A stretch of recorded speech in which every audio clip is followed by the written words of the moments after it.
Hello friend, नमस्ते आप सभी को। फ्रेंड, यहाँ पर आज मैं फाइनली क्लास 12 मैथमेटिक्स का यहाँ पर चैप्टर 3 एनसीईआरटी का मैट्रिसेस लेके आया हूँ। और ये चैप्टर सबसे ज्यादा इजी चैप्टर है आपके पूरे एनसीईआरटी बुक में और सबसे ज्यादा स्कोरिंग चैप्टर भी है। ओके, तो ये वीडियो में मैं आपको पूरा डिटेल से बताऊंगा। सबसे ज्यादा यहाँ से 8 मार्क्स आपको देखने को मिलेगा। 1 लॉ क्वेश्चन आपके 6 मार्क्स के आते हैं। ओके, तो यहाँ पर देखिए क्या होगा। यहाँ पर मैं अपने जो लेक्चर है उसमें NCERT plus NCERT exemplar plus previous year, मतलब कि तीनों चीज आपको एक ही वीडियो में देखने को मिलता है। तो आपको कहीं पर भी जाने की जरूरत नहीं पड़ेगी। इससे पहले अगर आपने पार्ट 1 और पार्ट 2 मतलब कि चैप्टर 1 जो आपका रिलेशन एंड फंक्शन है, चैप्टर 2 जो आपका इनवर्स ट्रिग्नोमेट्रिक फंक्शन है, वो आपने नहीं देखा तो जाके देखिए। उसका लिंक आपको डिस्क्रिप्शन बॉक्स और आई बटन में मिल जाएगा। ओके, तो देखिए यहाँ पर सबसे पहले हम यहाँ पर समझते हैं कि ये जो नाम है आपका मैट्रिसेस, ये आया कहां से। ठीक है, सबसे पहले मैं यहाँ पर 2 एग्जांपल ले रहा हूँ। ठीक है, जैसा कि आप लोगों ने यहाँ पर टीवी में देखा होगा,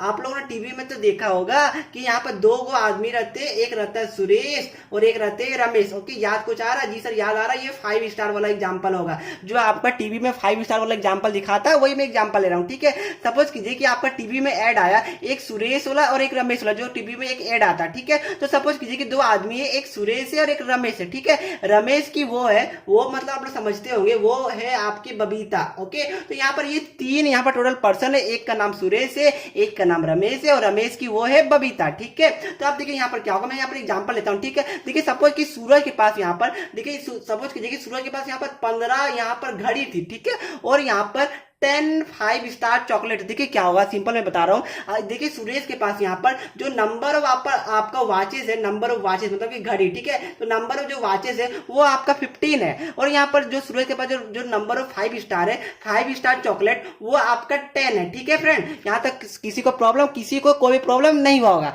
अब देखिए यहाँ पर क्या होगा। अब देखिए जो सुरेश है, इन्होंने जो आपका 15 वाच है उसमें से 10 वाच रमेश को दिया। ठीक है, चलिए ठीक है सर जी, दे दिया। और यहाँ पर जो सुरेश है उन्होंने यहाँ पर रमेश को, अपने दोस्त को 5 स्टार दिया। ठीक है जी सर, बिल्कुल ठीक है। अब जो रमेश ने देखा कि जो मेरे पास है जो 10 घड़ी है, उसमें से उनको यहाँ पर 4 घड़ी पसंद नहीं आया। उसको लगा कि अरे ये तो 4 घड़ी लड़का लड़की वाली है, तो ये उन्होंने 4 वाच को बबीता को दे दिया, अपने उसको दे दी। ठीक है फ्रेंड, जी सर ठीक है। और 5 स्टार रमेश को यहाँ पर चॉकलेट पसंद नहीं है, तो इसने यहाँ पर पूरे के पूरे 5 स्टार बबीता को दे दिया। तो देखिए फ्रेंड यहाँ पर क्या हुआ। सबसे पहले यहाँ पर सुरेश के पास कुछ चॉकलेट्स था और कुछ यहाँ पर घड़ी थी, तो उन्होंने यहाँ पर डिस्ट्रीब्यूशन किया रमेश को, रमेश ने अपनी उसको यहाँ पर बबीता को कुछ उसको शेयरिंग किया, तो यहाँ पर ऐसा कुछ हुआ। ठीक है, तो अब मैं बताता हूँ यहाँ पर मैट्रिसेस का क्या यूज है। देखिए सबसे पहले जो आपका मैट्रिसेस होता है वो एक रेक्टेंगुलर यहाँ पर एरे होता है। ठीक है, एरे अगर आप लोग यहाँ पर कंप्यूटर साइंस या फिर आईपी के स्टूडेंट होंगे क्लास 11 और क्लास 12 के, तो आपको पता होगा कि ये एरे क्या होता है। देखिए एरे एक रेक्टेंगुलर अरेंजमेंट होता है। ठीक है, जहां पर बहुत सारे नंबर रहता है या फिर फंक्शन। देखिए मतलब क्या हुआ, अगर आपको यहाँ पर जो ये डाटा दिख रहा है, अगर इसको आपको अरेंज करना होगा मैट्रिसेस के फॉर्म में, देखिए कैसे अरेंज होगा। देखिए सबसे पहले यहाँ पर एक स्क्वायर ब्रैकेट लगेगा। ठीक है, जो यहाँ पर मैं देख रहा हूँ, जो आपको दिख रहा है ये स्क्वायर ब्रैकेट लगेगा। जी सर बिल्कुल लगेगा। अब देखिए क्या होगा, जो यहाँ पर जो नंबर ऑफ वाचेस है वो मैं यहाँ पर लिखूंगा। मतलब देखिए ये मैंने ऐसे लिख दिया। जी सर लिख दिया। उसका जो नंबर जो 5 स्टार है उसको मैं ऐसे लिखूंगा। देखिए मैंने लिख दिया 10 5 5। ओके, मैंने यहाँ पर एक मैट्रिसेस बना लेते, तो इसी को आप लोग मैट्रिसेस बोलते हैं। मतलब क्या हुआ, देखिए पहले यहाँ पर 3 फ्रेंड थे, 3 फ्रेंड नहीं 2 फ्रेंड थे। एक रमेश की वो थी बबीता, तो ये 3 थे। ठीक थे, ये तीनों क्लासमेट है। जी सर बिल्कुल क्लासमेट है। अब देखिए क्या हुआ, यहाँ पर नंबर ऑफ वाचेस यहाँ पर कुछ सभी को कुछ ना कुछ मिला, और नंबर ऑफ 5 स्टार चॉकलेट भी सभी को कुछ ना कुछ मिला। अब हमें इसको मैट्रिसेस के फॉर्म में अरेंज करना था, तो हम लोगों ने इसको इस तरह अरेंज किया। तो इसी अरेंजमेंट को देखें यहाँ पर क्या, तो यहाँ पर जो ये वाला देख रहे हैं 15 10 और 4, ये नंबर ऑफ वाचेस है। और जब देख रहे हैं 10 5 5, ये आपका नंबर ऑफ 5 स्टार चॉकलेट है। मतलब क्या हो, देखिए यहाँ पर जो आपका मैथ की भाषा में क्या बोलते हैं, मैथ की भाषा में इसको आप लोग मैट्रिसेस बोलते हैं। देखिए यहाँ पर क्या है, तो ये आप देख पा रही है, इसको आप लोग बोलते हैं कॉलम, मतलब कॉलम नंबर 1, और इसको बोलते हैं आप लोग कॉलम नंबर 2। स्टूडेंट हमेशा कंफ्यूज होते हैं, कॉलम किसको बोलते हैं, रोज किसको बोलते हैं। आप लोगों ने बचपन में ही पढ़ा होगा कॉलम एंड रोज के बारे में। ठीक है, तो यहाँ पर जो दिख रहे हैं, देखिए ये आपका कॉलम नंबर 1 है, ये आपका कॉलम नंबर 2 है, और ये जो आपका रो है, ठीक है,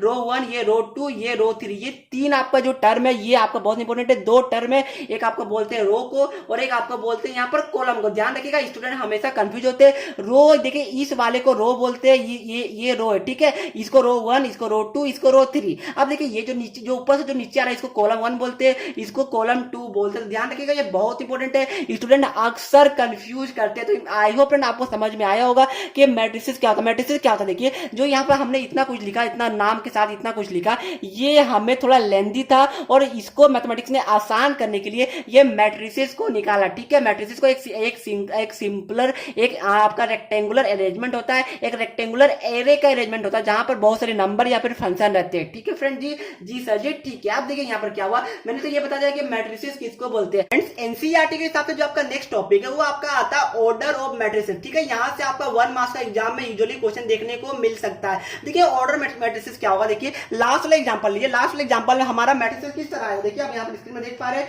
ये हमारा जो मैट्रिसेस था वो इस प्रकार कुछ आया था, ठीक है। तो यहाँ पर मैं आपको वापस से एक बार वो वाला मैट्रिसेस को कॉपी कर लेता हूं, ठीक है। ये था 15, 10 और 4 था, यहाँ पर था 10, 5 एंड 5, ठीक है। अब देखिए यहाँ पर ऑर्डर ऑफ मैट्रिसेस में क्या होता है, ऑर्डर ऑफ मैट्रिक्स मतलब क्या हुआ, देखिए आपका यहाँ पर इसको m बाय n, देखिए क्या होगा, मैं मतलब बताता हूँ। देखिए यहाँ पर जो ऑर्डर होता है इसी को आप लोग यहाँ पर ऑर्डर बोलते हैं। सर ये m आप ये क्या लिख दिया m n, हमको तो कुछ समझ में आ नहीं रहा। देखिए क्या हुआ, यहाँ पर जो m होता है वो m होता है आपका नंबर ऑफ रोज। देखिए इस केस में नंबर ऑफ रोज कितना, देखिए ये आपका हो गया R1, जी सर R1 है, ये आपका R2 होगा, जी सर ये R2 है, और ये आपका हो गया R3। मतलब क्या हो, देखिए ये आपका नंबर ऑफ रोज है, मतलब रोज नंबर 1, ये रोज नंबर 2, ये रो नंबर 3, ओके। ये हमारा 3 रो है। तो यहाँ पर जो m होता है वो m होता है आपका नंबर ऑफ रोज, ओके, और जो n होता है वो होता है नंबर ऑफ कॉलम। देखिए ये आपका कॉलम नंबर 1 हो गया, ये आपका कॉलम नंबर 2 हो गया, जी सर जी, जी सर जी। देखिए यहाँ पर क्या हुआ, तो देखिए यहाँ पर जो m है वहां पर m क्या हुआ, देखिए यहाँ पर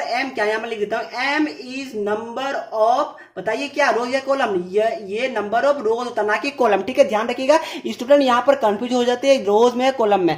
m is number of rose and जो आपका n होता है, n क्या होता है, n इज नंबर ऑफ क्या, कॉलम, ठीक है सर जी। अब देखिए आप यहाँ पर स्टूडेंट कंफ्यूज होता है, मैं बताता हूँ। देखिए क्या है, देखिए यहाँ पर m इंटू n होता है, जी सर जी m इंटू n होता है। अब देखिए यहाँ पर जो n है, देखिए तो यहाँ पर n है और यहाँ पर भी कॉलम में भी आपका n आता है, ओके। तो इसलिए यहाँ पर ये नंबर ऑफ कॉलम्स में यहाँ पर अगर आप ये याद करने तरीका है जस्ट, ठीक है। और जो m है, देखिए m इज नंबर ऑफ रोज, ध्यान रखिएगा इस तरह आप याद कर सकते हैं या फिर कोई भी अपना ट्रिक से याद कर सकते हैं, ओके सर जी, ओके। अब देखिए क्या है, देखिए यहाँ पर जो आपका ऑर्डर होता है वो आपका होता है m बाय n। ध्यान रखिएगा स्टूडेंट यहाँ पर पढ़ने में इसको मिस्टेक करते हैं, एक्चुअली इसको स्टूडेंट पढ़ते हैं m क्रॉस n या फिर m इंटू n, ये गलत है। आप लोग इसको पढ़िएगा, जो रीड कीजिएगा वो कीजिएगा m बाय n, ठीक है। ये ऐसा मैथ्स में पढ़ा जाता है, इसका कोई भी मतलब साइंटिफिक प्रूफ नहीं है, ये जस्ट एक पढ़ा जाता है, ठीक है। बट एग्जाम में कोई मतलब नहीं है, बट अगर आपसे कोई पूछेगा तो आप बोलिएगा m बाय n का मैट्रिसेस है, ओके फ्रेंड जी। तो बताइए इसका यहाँ पर ऑर्डर क्या होगा, ऑर्डर मैंने बताया m बाय n का होता है।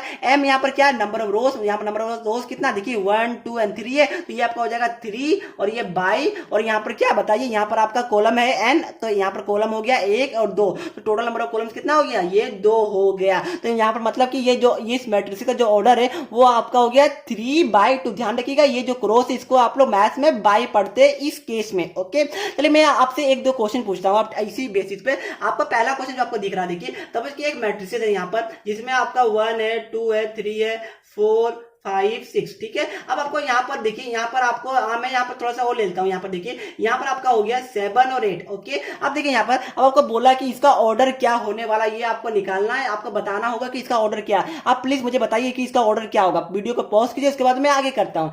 चलिए आपने अभी तक तो आंसर निकाल लिया होगा। देखिए क्या होगा, सबसे ये ऑर्डर होता है आपका m बाय n का। यहाँ पर m क्या होता है, m नंबर ऑफ रोज होता है, जी सर जी होता है। रो कितना बताइए, 1, 2, 3, 4 रो है, जी सर जी 4 रो है, मतलब ये आपका हो गया 4 बाय नंबर ऑफ कॉलम कितना, n, क्या n है आपका नंबर ऑफ कॉलम, ओके। और कॉलम आपका 1 एंड 2, मतलब कि ये 4/2 का ऑर्डर का मैट्रिसेस होगा, ठीक है। नहीं समझ में आया, एक दो एग्जांपल और लेता हूं, बहुत अच्छा समझ में आएगा। एक एग्जांपल और देखिए, ठीक है। एक यहाँ पर मैट्रिसेस है जो जिसमें आपका है 2, 3, 4, 5 6 8 9 10 12, ठीक है। ये आपका यहाँ मैट्रिसेस गिवन है, आपको बोला कि इसका ऑर्डर क्या है, ये आपको फाइंड आउट करना है। अब देखिए यहाँ पर क्या, सबसे पहले यहाँ पर देखिए यहाँ नंबर ऑफ रोज कितना है, 1 2 3, जी सर जी 3 है, तो यहाँ पर आपका हो जाएगा 3 बाय, अब नंबर ऑफ कॉलम कितना है 1 2 3, मतलब नंबर ऑफ कॉलम भी आपका 3 हो गया, तो ये 3/3 का मैट्रिसेस होगा। और ध्यान रखिएगा जो आपके सिलेबस में वो मैक्सिमम क्वेश्चन आपका 3/3 मैट्रिसेस से एग्जाम में देखने को मिलता है, तो सबसे इंपॉर्टेंट आपका यही होता है 3/3 ऑर्डर का, ठीक है।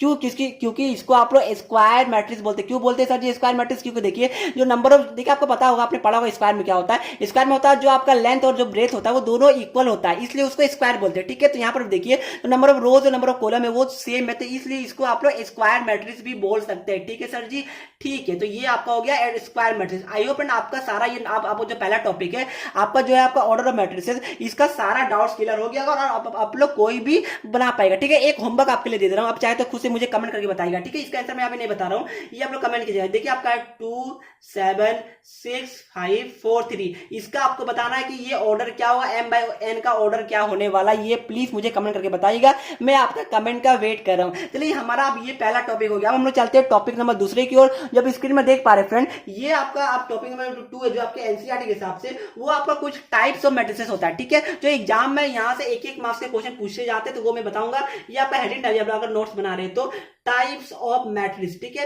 सबसे पहले क्या होता है, देखिए सबसे पहले जो आपका टाइप्स होता है यहाँ पर जो आपके एनसीईआरटी के हिसाब से, वो आपका होता है कॉलम मैट्रिक्स, ठीक है। तो यहाँ पर देखिए सबसे पहले जो आप टाइप लिखिएगा वो आपका होता है कॉलम मैट्रिक्स। मैं आपको बताऊंगा कि ये होता क्या है, ठीक है फ्रेंड, जी सर जी। अब देखिए जो कॉलम मैट्रिक्स, इसका नाम ही क्लियर है, नाम से ही क्लियर हो रहा है आपको। कॉलम मतलब क्या हो, देखिए कॉलम मैट्रिक्स मतलब हुआ कि इसमें आपका जो नंबर ऑफ रोज है वो एक ही रहेगा। मतलब क्या हो, देखिए एग्जाम्पल मैं लेता हूं, आपका ये देखिए आपका सपोज कीजिए कि ऐसा मैट्रिक्स है 0 1 2, ये आपका एक मैट्रिक्स है। देखिए अब बताइए इसका ऑर्डर क्या होगा, देखिए इसका ऑर्डर आपका कितना होता है, नंबर ऑफ रोज कितना है 1 2 3, नंबर ऑफ रोज 3 और कॉलम कितना है 1 है, ये 1 है कि नहीं बताइए, जी सर जी ये 1 है। मतलब क्या हुआ, देखिए जो आपका यहाँ पर जो नंबर ऑफ कॉलम है वो कितना होगा बताइए, जो नंबर ऑफ कॉलम है ये 1 हुआ, तो इसको आप लोग क्या बोलेगा, इसको आप लोग बोलिएगा कॉलम मैट्रिक्स। ऐसा क्यों होगा, क्योंकि देखिए यहाँ पर जो 3 है वो आपका क्या, 3 आपका नंबर ऑफ रोज है, जी सर नंबर ऑफ रोज है, और जो 1 है वो नंबर ऑफ कॉलम है, जी सर नंबर ऑफ कॉलम है, ठीक है। तो यहाँ पर देखिए जो इस वाले जो केस है, जो इस वाले जो आपको दिख रहा है, जो टाइप 1 मैट्रिक्स है, जो कॉलम मैट्रिक्स आप लोग बोलते हैं, यहाँ पर जो नंबर ऑफ कॉलम है वो 1 है, तो इस केस में इसको आप लोग कॉलम मैट्रिक्स बोलेगा। मतलब कि जो भी मैट्रिक्स में जो कॉलम है वो सिर्फ 1 का ऑर्डर का होगा, तो उसको आप लोग बोलिएगा क्या, कॉलम मैट्रिक्स, ठीक है सर जी बिल्कुल। अब जो सेकंड आपका वो आपका होता है क्या, सेकंड आपका रो मैट्रिक्स, तो उसमें भी सेम टू सेम है। रो में क्या होगा, एग्जांपल दूं, जी सर जी दीजिए, तो ये आपका 0 1 एंड 2, ये आपका क्या हुआ, ये आपका हो गया ऑर्डर कितना बताइए 1:3 का ऑर्डर हुआ, तो ये आपका क्या हुआ बताइए, ये आपका हो गया रो मैट्रिक्स। क्यों, क्योंकि रो जो नंबर ऑफ रोज है वो आपका 1 है, ठीक है। तो ये आपका क्या हो गया, ये आपका हो गया रो मैट्रिक्स। ध्यान रखिएगा ये टाइप्स ऑफ मैट्रिक्स में बता रहा हूं। अब मैं चलता हूं नेक्स्ट टाइप की तरफ। सो फ्रेंड जो आपका नेक्स्ट टाइप ऑफ मैट्रिक्स होता है वो आपका होता है स्क्वायर मैट्रिक्स, जो आपके में देखिए मैं आपको एनसीईआरटी के हिसाब से पढ़ा रहा हूं, जो एनसीईआरटी, क्योंकि एग्जाम में आपका जो क्वेश्चन है वो एनसीईआरटी से ही ऑलमोस्ट आता है, ठीक है। तो नेक्स्ट आपका जो थर्ड है वो आपका होता है स्क्वायर मैट्रिक्स। अब देखिए ये तो मैंने आपको बता दिया था क्या होगा, जी देखिए यहाँ पर जो नंबर ऑफ रोज है, मतलब कि m = n होगा, तो इसको स्क्वायर मैट्रिक्स बोलेगा। मतलब क्या होगा, देखिए मैंने आपको एग्जाम्पल दिया था कि 2 3 4 5 8 9 12 13 15, ये अगर आपको एग्जांपल है, इसका ऑर्डर क्या होता है, ये number of rose 3, number of column 3, ठीक है। ये आपका हो गया 3/3 का, तो मतलब ये आपका देखिए यहाँ पर जो m और जो n है वो इक्वल है, तो इस केस में इसको आप लोग स्क्वायर मैट्रिक्स बोलेगा। एक एग्जांपल और लेता हूँ, लाइक देखिए ये आपका 2 4 6 5, तो ये देखिए यहाँ पर क्या नंबर ऑफ रोज कितना है 1 and 2, number of column 1 and 2, मतलब कि ये 2/2 का मैट्रिक्स है, तो इसको आप लोग बोलेगा स्क्वायर मैट्रिक्स, ठीक है। तो स्क्वायर मैट्रिक्स क्लियर है, जो m = n होगा, मतलब कि number of rose = number of column होगा, तो ये आपका स्क्वायर मैट्रिक्स कहलाता है। आई होप ये आपको मैट्रिक्स क्लियर हुआ होगा फ्रेंड्स। एनसीईआरटी के हिसाब से जो आपका यहाँ पर जो नेक्स्ट आपका यहाँ पर जो मैट्रिक्स होता है वो आपका होता है डायगोनल मैट्रिक्स, ठीक है फ्रेंड। ये एग्जाम में इंपॉर्टेंट है, एग्जाम में आपका पूछा जा सकता है 1 मार्क्स में एमसीक्यू के फॉर्म में। ओके, आप देखिए यहाँ पर क्या होगा, सबसे पहले इसमें आपको चेकआउट करना है। देखिए इसमें सबसे पहले 2 स्टेप है। सबसे पहले यहाँ पर आपको चेकआउट करना है कि ये स्क्वायर मैट्रिक्स है कि नहीं। अगर कोई मैट्रिक्स अगर स्क्वायर मैट्रिक्स होता है तो ही वो डायगोनल मैट्रिक्स हो सकता है, ठीक है। उसके बाद आपको चेकआउट करना है। देखिए जो आपका, मैं आपको बताऊंगा क्या होता है। देखिए जो लीडिंग डायगोनल होता है, मैं ये भी बताऊंगा कि ये लीडिंग डायगोनल क्या होता है। आपको चेकआउट करना है कि जो लीडिंग डायगोनल है, क्या ये जो लीडिंग डायगोनल है वो आपका नॉन जीरो है, ठीक है। ये आपका दूसरा स्टेप है। तीसरा स्टेप क्या होगा कि जो लीडिंग डायगोनल को छोड़ के जो बाकी है, जो बाकी एलिमेंट है, क्या वो जीरो है। तो अगर वो जीरो होगा तो आपका ये डायगोनल मैट्रिक्स कहलाएगा। देखिए यहाँ पर 3 स्टेप है, ठीक है। मैं यहाँ पर एग्जांपल लेता हूँ, उससे आपको ज्यादा क्लियर होगा। तो भाई आपका एक यहाँ पर मैट्रिसेस है जिसमें 2 3 4 5 6 8 10 12 एंड 14 ये सब कुछ कीजिएगा। आपका यहाँ पर मैट्रिसेस है, ठीक है। अब देखिए यहाँ पर सबसे पहले आप ऑर्डर निकालिए। देखिए यहाँ पर 1 2 3 3 ऑर्डर का। जी सर जी 3 ऑर्डर का। अब देखिए ये आपका हो गया 3 रोज और जो कॉलम है वो है 1 2 3, मतलब कि आपका हो गया 3x3 ऑर्डर का ये मैट्रिक्स होगा। जी सर जी होगा, ओके। तो हमने देखा कि यहाँ 3x3 मतलब ये m is equal to n है, तो मतलब ये हमारा स्क्वायर मैट्रिक्स कहलाएगा। तो हमने पहला स्टेप चेकआउट कर लिया। चलिए सर जी ठीक है। अब जो देखिए यहाँ पर क्या होता है, एग्जाम आपने पढ़ा होगा जो रेक्टेंगल है उसका 2 डायगोनल होता है, ठीक है। एक होता है आपका ये वाला डायगोनल और ये होता है आपका ये वाला डायगोनल, ठीक है सर जी ठीक है। अब देखिए क्या है जो आपका जो यहाँ पर जो मैथ्स है उसमें क्या बोलता है, देखिए जो मैट्रिसेस उसमें बोलता है कि आपका जो मैट्रिसेस में एक ही डायगोनल होता है और इसको ये वाला डायगोनल को कंसीडर किया जाता है, ठीक है। इसी को आप लोग लीडिंग डायगोनल बोलते हैं, ध्यान रखिएगा। लीडिंग डायगोनल यहाँ पर इसी को बोलते हैं, ये वाला डायगोनल। ये डायगोनल से मैट्रिसेस में मतलब नहीं है, इसको काउंट भी नहीं किया जाता। आपको यही डायगोनल को लेके चलना होता है मैट्रिक्स में, ठीक है फ्रेंड जी। जी सर जी ठीक है। तो यहाँ पर सेकंड स्टेप क्या है कि जो लीडिंग डायगोनल है वो नॉन जीरो, मतलब कि जीरो छोड़ के कुछ भी हो सकता है। देखिए यहाँ पर ये जीरो छोड़ के कुछ भी है, मतलब हाँ सर जी है। उसके बाद जो थर्ड है कि बाकी एलिमेंट जीरो है, बाकी एलिमेंट जीरो है। जी सर जी बिल्कुल जीरो नहीं है, मतलब कि ये आपका इस डायगोनल मैट्रिक्स नहीं कहलाएगा। एक एग्जांपल आपको लेता हूं, लाइक देखिए आपका यहाँ पर है 1 0 0 4, ये आपका सपोज कीजिएगा आपका यहाँ पर एक मैट्रिक्स है। सबसे पहले आपको देखना है कि इसका ऑर्डर क्या है। इसका ऑर्डर क्या बताइए, इसका ऑर्डर आपका 2x2 का ऑर्डर है। जी सर जी 2x2 का ऑर्डर है। अब देखिए यहाँ पर क्या है, सबसे पहले आपको चेकआउट करना है कि क्या ये स्क्वायर मैट्रिक्स होगा। देखिए यहाँ पर क्या है, यहाँ पर 2x2 मतलब यहाँ पर m is equal to n है, मतलब कि ये स्क्वायर मैट्रिक्स आपका कहलाएगा, ठीक है सर जी ठीक है। अब देखिए क्या नेक्स्ट आपको चेकआउट करना है कि जो लीडिंग डायगोनल मतलब कि जो आप ये वाला डायगोनल है, मतलब ये वाला, क्या ये आपका नॉन जीरो है, इसमें नंबर है क्या, नॉन जीरो एलिमेंट इसमें कंजीट करता है। देखिए यहाँ पर क्या है, यहाँ पर 1 और 4 मतलब कि ये जीरो नहीं हुआ, ये नॉन जीरो एलिमेंट है, मतलब कि ये जी सर जी यहाँ पर जो लीडिंग डायगोनल है उसमें नॉन जीरो एलिमेंट्स है। अब आपका जो थर्ड स्टेप है कि जो बाकी एलिमेंट है क्या वो जीरो है, मतलब देखिए ये वाला लीडिंग डायगोनल को छोड़ के ये दोनों जीरो है। जी सर जी जीरो है, मतलब क्या हुआ, ये आपका डायगोनल मैट्रिक्स कहलाएगा, क्योंकि ये तीनों स्टेप को, तीनों प्रोसेस को ये फुलफिल करता है, इसलिए ये आपका कहलाने वाला है। बाकी देखिए आपका अब आपका जो एनसीईआरटी में 2-3 मैट्रिसेस और है, एक आपका स्केलर है, एक आइडेंटिटी है और एक जीरो मैट्रिक्स है, ठीक है। मैं आपको यहाँ पर जल्दी में बता देता हूँ कि ये तीनों मैट्रिक्स क्या क्या होती है। तो देखिए जो आपका यहाँ पर जो आपका मैट्रिक्स नंबर 5 है वो आपका यहाँ पर है जो एनसीईआरटी के हिसाब से वो आपका है स्केलर मैट्रिक्स, ठीक है। ध्यान रखिएगा ये और डायगोनल मैट्रिक्स में स्टूडेंट अक्सर कंफ्यूज कर जाते हैं, तो वो मैं आपको बताऊंगा। देखिए इसमें भी प्रोसेस सेम है, 3 प्रोसेस। सबसे पहले जो इसमें स्टेप है वो ये कि सबसे पहले ये स्क्वायर मैट्रिक्स होना चाहिए, ये कंपलसरी है, ये होगा, उसके बाद ही आप लोग कुछ और चेकआउट करिएगा, ठीक है। सेकंड आपका स्टेप है जो लीडिंग डायगोनल है वो आपका, देखिए यहाँ पर थोड़ा सा चेंज है, दोनों में यही डिफरेंस है। आपका जो डायगोनल मैट्रिक्स होता है और जो आपका यहाँ पर स्केलर मैट्रिक्स होता है इसमें एक ही डिफरेंस है। देखिए जो लीडिंग डायगोनल है वो आपका नॉन जीरो तो होना चाहिए, बट नॉन जीरो के साथ साथ वो सेम भी होना चाहिए, ठीक है। मैं बताऊंगा मतलब क्या हुआ। देखिए और जो थर्ड स्टेप आप वापस में वही होगा कि बाकी जो एलिमेंट है मतलब रेस्ट एलिमेंट जो आपका होगा वो आपका क्या होगा, वो आपका होगा जीरो, ठीक है। ये आपका यहाँ पर मत है इसका प्रोसेस। आप देखिए एग्जांपल लेता हूँ, सपोज कीजिए कि आपका यहाँ पर एक एग्जांपल है 1 2 3, ये आपका है अब 0 0 0 0 0 0, ठीक है फ्रेंड। जी सर जी ठीक है। आप देखिए ये कितना ऑर्डर का, देखिए ये आपका 1 2 3 1 2 3, मतलब कि ये 3x3 ऑर्डर का होगा। आप देखिए क्या यहाँ पर सबसे पहले आपका यहाँ देखना कि स्क्वायर मैट्रिक्स है कि देखिए आपने देखा कि n m is equal to n है, मतलब कि ये स्क्वायर मैट्रिक्स कहलाएगा। अब आपका नेक्स्ट है देखिए कि जो लीडिंग डायगोनल मतलब जो ये वाला डायगोनल है क्या वो नॉन जीरो है। जी सर जी नॉन जीरो है। क्या ये सेम है, तो ये सेम नहीं है, मतलब कि इस केस में ये आपका स्केलर मैट्रिक्स नहीं कहलाएगा। एक एग्जांपल हो लेता हूँ, लाइक देखिए अगर यही वाला केस में आपका अगर ऐसा रहता 1 0 0 0 1 0 0 0 1, ठीक है। अब देखिए ये ऑर्डर आपका 3x3 का होगा। जी सर जी 3x3 का होगा। अब देखिए यहाँ पर जो आपका यहाँ पर लीडिंग डायगोनल है वो आपका 1 1 1, मतलब कि ये लीडिंग डायगोनल आपका सेम है और बाकी जो रेस्ट एलिमेंट है वो जीरो है, तो मतलब इस केस में ये आपका स्केलर मैट्रिक्स कहलाएगा। और जी हाँ ये डायगोनल मैट्रिक्स भी है क्योंकि आपका बाकी सब एलिमेंट आपका जीरो है और जो लीडिंग डायगोनल है उसमें नॉन जीरो एलिमेंट है। मतलब क्या हो, देखिए every scalar matrix is a diagonal matrix but every diagonal matrix is not a scalar matrix. ये बात को ध्यान रखिएगा, इसमें इसको आप कॉपी में लिख भी सकते हैं, ठीक है फ्रेंड। एमसीक्यू में आ सकता है। तो आई होप फ्रेंड आपका स्केलर मैट्रिक्स भी क्लियर हुआ होगा। स्केलर में क्या है कि जो आपका डायगोनल एलिमेंट है जो लीडिंग डायगोनल होता है वो आपका नॉन जीरो होना चाहिए प्लस सेम भी रहना चाहिए, ठीक है। आपका जो एनसीईआरटी के हिसाब से जो आपका नेक्स्ट है वो आपका जो नंबर 6 है वो आपका होता है आइडेंटिटी मैट्रिक्स, ठीक है। सबसे इजी मैट्रिक्स और सबसे इंपॉर्टेंट मैट्रिक्स में आपका काम आएगा। ये पूरा आपका मैट्रिक्स फ्रेंड डिटरमिनेंट चैप्टर में काम आने वाला है, इसलिए इसको ध्यान से पढ़िएगा। ठीक है फ्रेंड जी सर जी ठीक है। इसमें क्या होता है देखिए, इसमें आपका होता है यहाँ पर एग्जांपल देखिए देखिए यहाँ पर एग्जांपल लेता है कि आपका 1 0 0 0 1 0 0 0 1। देखिए यहाँ पर क्या होगा, सबसे पहले ये आपका स्क्वायर मैट्रिक्स देखिए यहाँ पर 3x3 ऑर्डर का जी सर जी है। तो सबसे पहले ये आइडेंटिटी मैट्रिक्स में ये सबसे पहले आपको स्क्वायर मैट्रिक्स होना चाहिए जी सर जी यहाँ पर है। अब देखिए यहाँ पर क्या है, जो आपका जो लीडिंग डायगोनल होता है वो आपका सिर्फ और सिर्फ 1 रहना चाहिए, और जो बाकी जो एलिमेंट है वो आपका 0 रहना चाहिए। मतलब क्या हो, देखिए सबका देखिए तीनों आप लोग कंफ्यूज होगा। देखिए ध्यान रखिएगा, 3 है, एक डायगोनल हो गया, एक स्केलर हो गया और एक आइडेंटिटी हो गया। डायगोनल में क्या है, जो लीडिंग एलिमेंट होता है वो आपका यहाँ पर मतलब नॉन जीरो, मतलब कि जीरो के अलावा कुछ भी रह सकता है। ठीक है सर जी बिल्कुल ठीक है।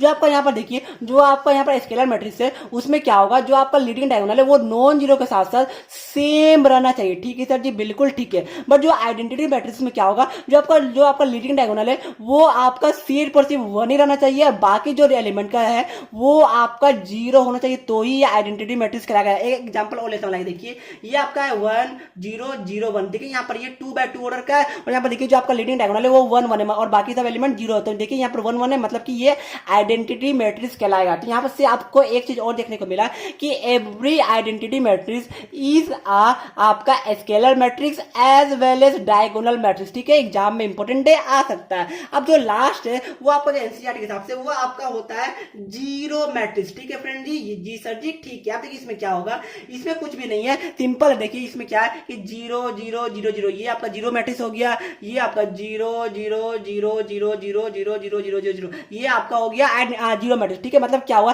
कि सारा एलिमेंट आपका जीरो होना चाहिए, तो आपका ये जीरो मैट्रिक्स कहलाता है। ठीक है फ्रेंड, पहला पार्ट में मैंने सारा टाइप्स प्लस मैट्रिसेस क्या होता है वो मैंने कवर किया, ऑर्डर और मैट्रिसेस भी बताया। और अब आपका काम है कि इससे रिलेटेड आप अपने मन से एक बार इसको रिवाइज कीजिए, एग्जाम्पल खुद से क्रिएट कीजिए और आप लोग बताइए कि चलिए मैं आपको एक एग्जाम्पल यहाँ पर आपको यहाँ पर होमवर्क देता हूँ। देखिए आप लोग मुझे कमेंट में बताइएगा कि ये मैट्रिसेस कौन कौन सा मैट्रिक्स है। ठीक है, ये आपका है बताइए। ठीक है, ये आपको बताइएगा, ये बताइएगा आप लोग, ये आपका डायगोनल मैट्रिक्स है या फिर आपका आइडेंटिटी मैट्रिक्स है या फिर आपका यहाँ पर देखिए ये आपका डायगोनल है या फिर स्केलर है या फिर आइडेंटिटी मैट्रिक्स, ये आप कौन सा मैट्रिक्स है प्लीज मुझे कमेंट करके बताइएगा। चलिए फ्रेंड, आज की वीडियो को मैं यहीं पर समाप्त करता हूँ। इस वीडियो में मैंने मैट्रिसेस क्या होता है, ऑर्डर ऑफ मैट्रिसेस क्या होता है और टाइप्स ऑफ मैट्रिसेस जो टोटल 7 है आपके एनसीईआरटी के हिसाब से वो मैंने कवर कर दिया है। नेक्स्ट वीडियो में हम लोग एक्सरसाइज 3.1 के क्वेश्चन लगाने वाले। तो आई होप फ्रेंड आपको वीडियो अच्छी लगी होगी। वीडियो अच्छी लगी तो वीडियो को लाइक शेयर सब्सक्राइब करना बिल्कुल भी नहीं भूलिएगा। चलिए मिलकर नेक्स्ट वीडियो में, तब तक के लिए पढ़ते रहिए। जय हिंद जय भारत।